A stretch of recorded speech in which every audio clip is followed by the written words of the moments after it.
प्रधानमंत्री जी। 11 दिवसीय उपवास को वो पूर्ण कर रहे हैं।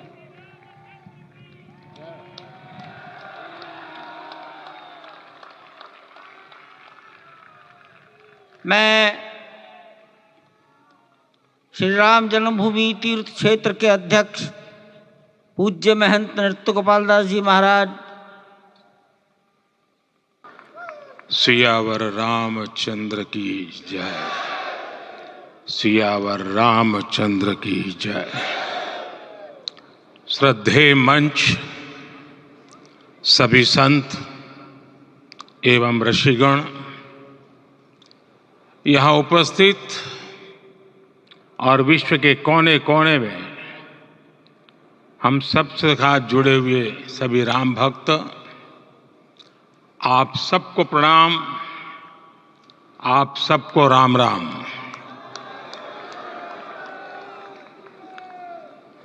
आज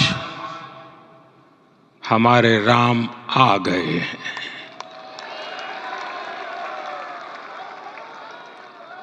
सदियों की प्रतीक्षा के बाद हमारे राम आ गए हैं। सदियों का अभूतपूर्व धैर्य, अनगिनत बलिदान, त्याग और तपस्या के बाद हमारे प्रभु राम आ गए हैं। इस शुभ घड़ी की आप सभी को, समस्त देशवासियों को बहुत बहुत बधाई। मैं अभी गर्भगृह में ईश्वरीय चेतना का साक्षी बनकर आपके सामने उपस्थित हुआ हूं। कितना कुछ कहने को है, लेकिन कंठ अवरुद्ध है। मेरा शरीर अभी भी स्पंदित है, चित्त अभी भी उस पल में लीन है।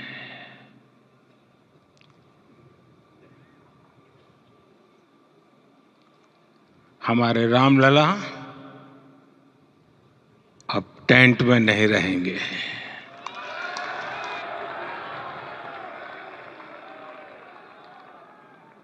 हमारे रामलला अब इस दिव्य मंदिर में रहेंगे।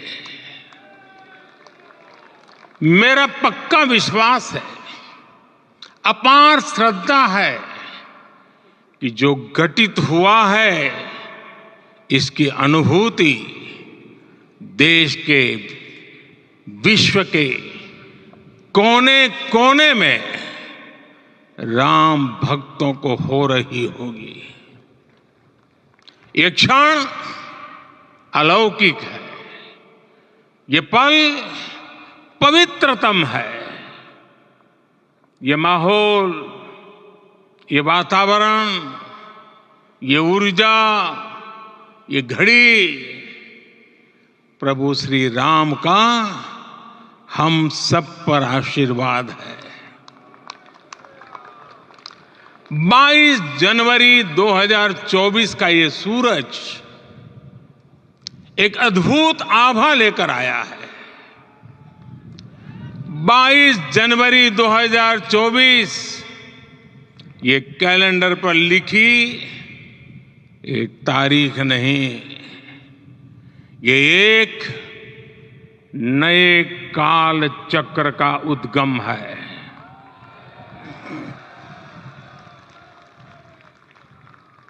राम मंदिर के भूमि पूजन के बाद से प्रतिदिन पूरे देश में उमंग और उत्साह बढ़ता ही जा रहा था। निर्माण कार्य देख देशवासियों में हर दिन एक नया विश्वास पैदा हो रहा था। आज हमें सदियों के उस धैर्य की धरोहर मिली है। आज हमें श्री राम का मंदिर मिला है। गुलामी की मानसिकता को तोड़कर उठ खड़ा हो राष्ट्र। अतीत के हर दंश से हौसला लेता हुआ राष्ट्र ऐसे ही नव इतिहास का सृजन करता है।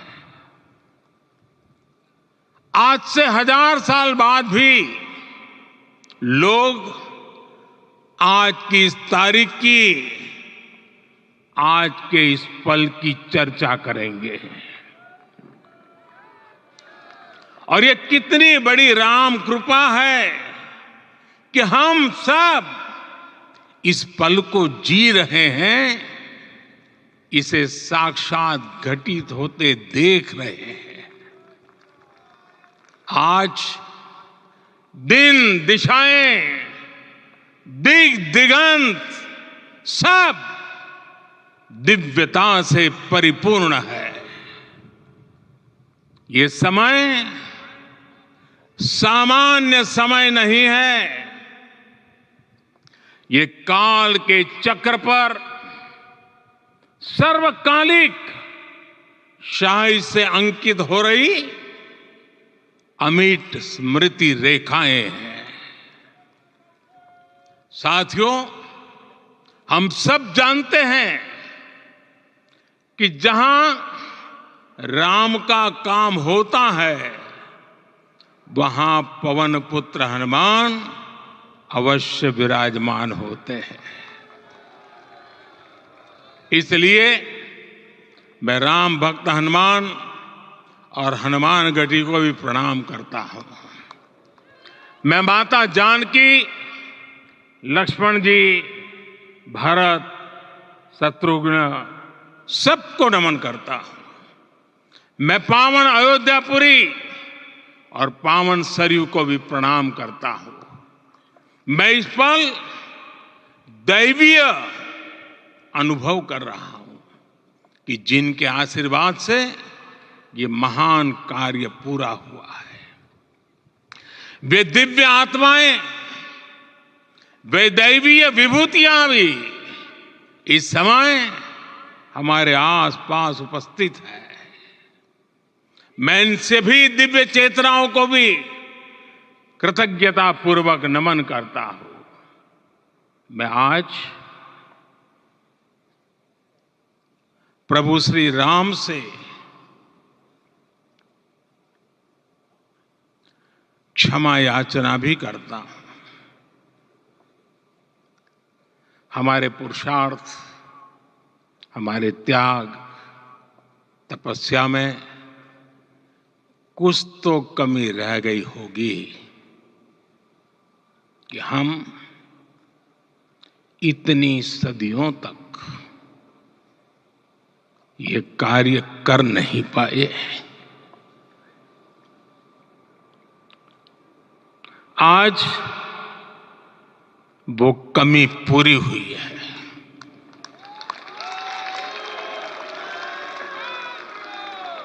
मुझे विश्वास है प्रभु राम आज हमें अवश्य क्षमा करेंगे। मेरे प्यारे देशवासियों, त्रेता में राम आगमन पर पूज्य संत तुलसीदास जी ने लिखा है, प्रभु बिलो की हर से पुरबासी, जनित वियोग विपत्ति समनासी। अर्थात प्रभु का आगमन देकर ही सब अयोध्यावासी, समग्र देशवासी हर्ष से भर गए। लंबे वियोग से जो आपत्ति आई थी, उसका अंत हो गया। उस कालखंड में तो वो वियोग केवल 14 वर्षों का था। तब भी इतना असह्य था। इस युग में तो अयोध्या और देशवासियों ने सैकड़ों वर्षों का वियोग सहा है। हमारी कई कई पीढ़ियों ने वियोग सहा है। भारत के तो संविधान में उसकी पहली प्रति में भगवान राम विराजमान है। संविधान के अस्तित्व में आने के बाद भी दशकों तक प्रभु श्री राम के अस्तित्व को लेकर कानूनी लड़ाई चली। मैं आभार व्यक्त करूंगा भारत की न्यायपालिका का, जिसने न्याय की लाज रख ली।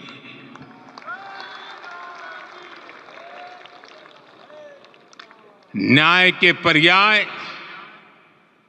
प्रभु राम का मंदिर भी न्यायबद्ध तरीके से ही बना। साथियों, आज गांव-गांव में एक साथ कीर्तन संकीर्तन हो रहे हैं। आज मंदिरों में उत्सव हो रहे हैं।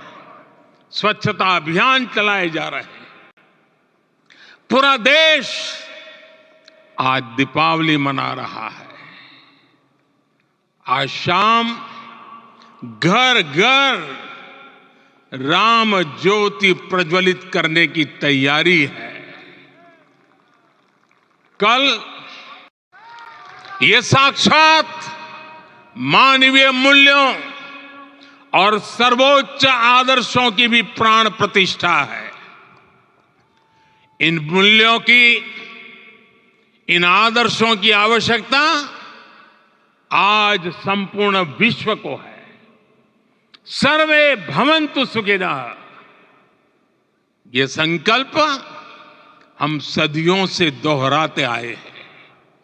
आज उसी संकल्प को राम मंदिर के रूप में साक्षात आकार मिला है। ये मंदिर मात्र एक देव मंदिर नहीं है, ये भारत की दृष्टि का, भारत के दर्शन का, भारत के दिग्दर्शन का मंदिर है। ये राम के रूप में राष्ट्र चेतना का मंदिर है। राम भारत की आस्था है। राम भारत का आधार है। राम भारत का विचार है। राम भारत का विधान है। राम भारत की चेतना है। राम भारत का चिंतन है। राम भारत की प्रतिष्ठा है। राम भारत का प्रताप है। राम प्रवाह है। राम प्रभाव है। राम नेति भी है। राम नीति भी है।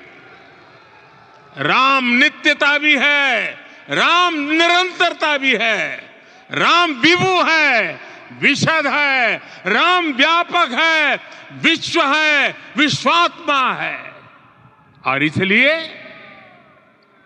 जब राम की प्रतिष्ठा होती है तो उसका प्रभाव वर्षों या शताब्दियों तक ही नहीं होता।